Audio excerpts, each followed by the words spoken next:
Assalamualaikum warahmatullahi wabarakatuh. Selamat berjumpa kembali sahabat Hardi Selmat. Semoga usaha kita diberkahi oleh Allah Subhanahu wa taala.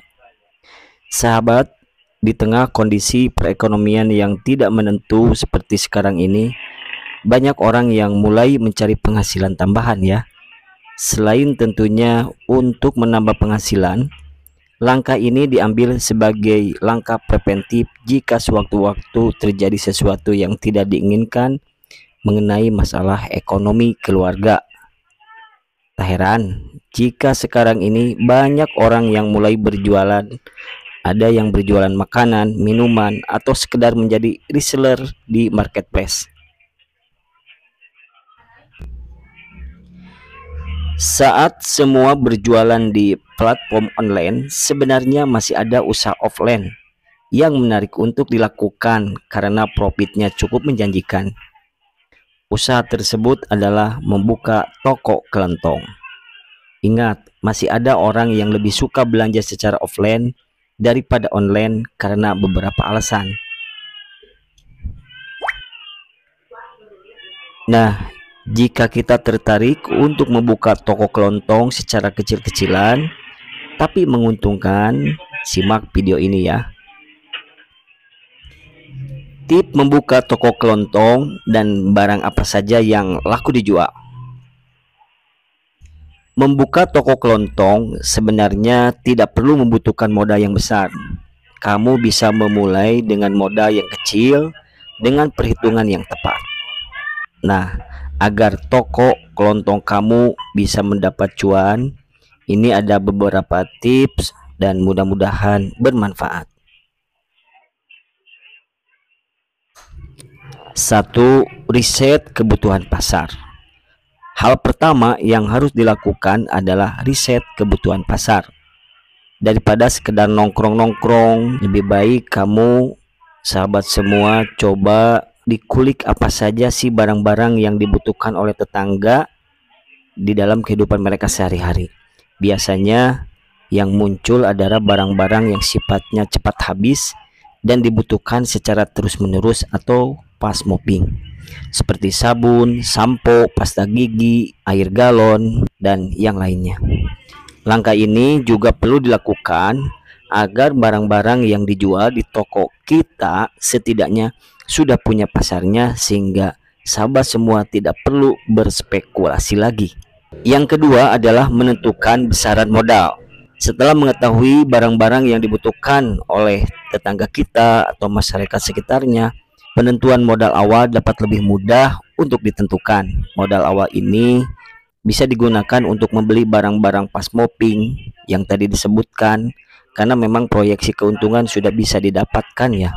Keuntungan dari modal awal ini nantinya bisa kamu gunakan sahabat untuk mengembangkan toko kelontong untuk menghadirkan variasi barang yang belum ada.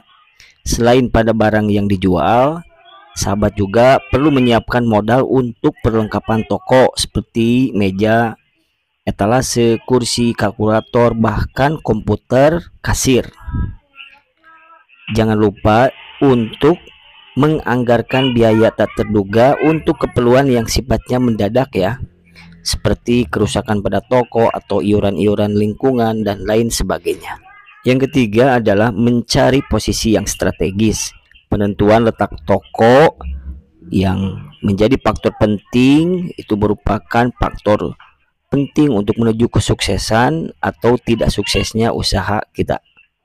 Untuk menentukan letak toko, ada beberapa hal yang harus diperhatikan ya, seperti target pasar, biaya sewa, lokasi, kompetitor, dan yang lainnya. Jika memang memungkinkan, tak ada salahnya untuk membuka toko kelontong di area rumah sendiri. Selain menghilangkan biaya sewa, sahabat juga bisa lebih mengenal lingkungan dan apa saja yang dibutuhkan oleh masyarakat sekitar. Dan yang selanjutnya, agar tetap terjamin kualitas barang dan tidak mudah rusak, sahabat perlu menyiapkan ruangan sebagai gudang penyimpanan.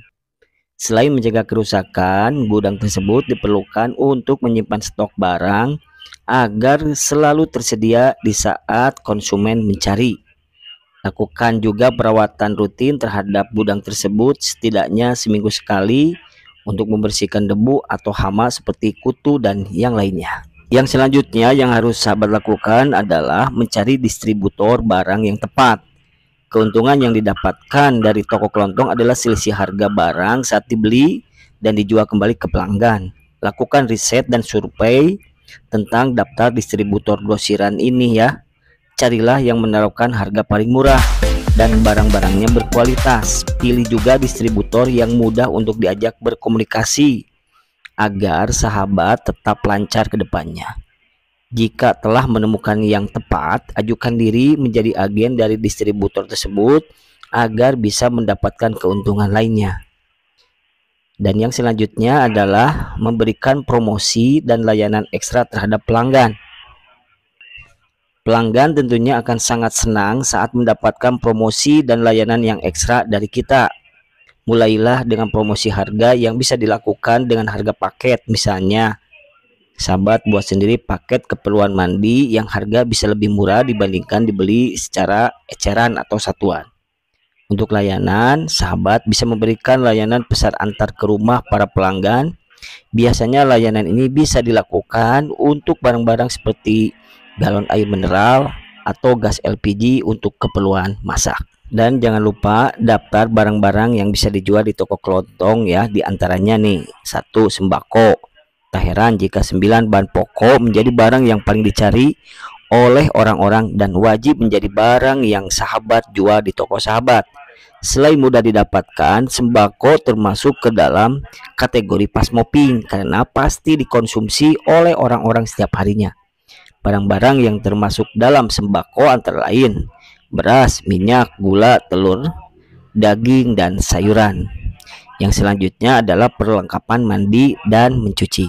Mandi dan mencuci pakaian menjadi hal yang rutin dilakukan oleh orang-orang. Untuk bisa melakukan aktivitas tersebut tentunya diperlukan barang-barang seperti sabun mandi, sampo, pasta gigi, sampai sabun cuci. Hal yang perlu sahabat lakukan adalah sediakan barang-barang tersebut dengan variasi merek yang berbeda, karena setiap orang pasti memiliki pilihan masing-masing. Yang selanjutnya adalah minuman. Minuman di sini bisa berupa produk jadi ataupun minuman cepat saji. Produk jadi antara lain air mineral, minuman berasa, sampai minuman bersoda. Sementara itu, minuman cepat saji adalah kopi saset, teh seduh, sampai susu kental manis atau bubuk. Selain kemasan kecil, sahabat juga bisa menyediakan galon air mineral agar orang-orang yang membutuhkannya tidak perlu mencari di lokasi yang jauh dari rumahnya. Pastikan juga tanggal kadaluarsa dari minuman kemasan yang dijual. Yang selanjutnya adalah makanan ringan. Selain minuman, tentu saja sahabat bisa menjual makanan ringan sebagai pelengkap. Target pasar dari makanan ringan ini adalah anak-anak karena mereka doyan ngemil ya. Sahabat juga bisa menyediakan makanan ringan dari yang rasanya asin sampai yang manis, sama seperti minuman. Perhatikan juga tanggal kadaluarsanya. Dan yang selanjutnya adalah obat-obatan. Barang lainnya yang bisa sahabat sediakan di toko sahabat adalah obat-obatan. Obat-obatan di sini tentunya berbeda dengan yang dijual di apotek karena hanya tergolong obat-obatan ringan. Misalnya seperti obat luka, minyak kayu putih, minyak angin, obat batuk, obat sakit kepala, koyo, bedak, dan yang lainnya. Dan yang selanjutnya adalah bahan-bahan memasak. Hal yang paling dibenci saat memasak adalah kehabisan bahan-bahan seperti kecap, penyedap rasa, atau bumbu-bumbu lainnya. Sayangnya bahan-bahan ini seringkali habis tanpa disadari. Nah, untuk mengantisipasi hal ini, sahabat bisa menyediakan bumbu dapur seperti kecap, penyedap rasa, bumbu instan, dan yang lainnya di toko sahabat. Lalu gas LPG ya, selain bahan-bahan memasak, perlengkapan dapur lainnya yang tidak ada semacam notifikasi kalau sudah mau habis adalah gas LPG. Padahal perlengkapan ini sangat vital untuk memasak dan bobotnya cukup berat untuk dibeli langsung ke minimarket yang jaraknya jauh. Nah, Kak sahabat bisa menyediakan layanan gas LPG ini sekaligus menyediakan layanan pengantaran agar memudahkan pelanggan dalam membelinya. Baik sahabat, demikian ya yang bisa kita sharing-sharing. Semoga usaha kita diberkahi oleh Allah Subhanahu wa Ta'ala. Terima kasih. Wassalamualaikum warahmatullahi wabarakatuh.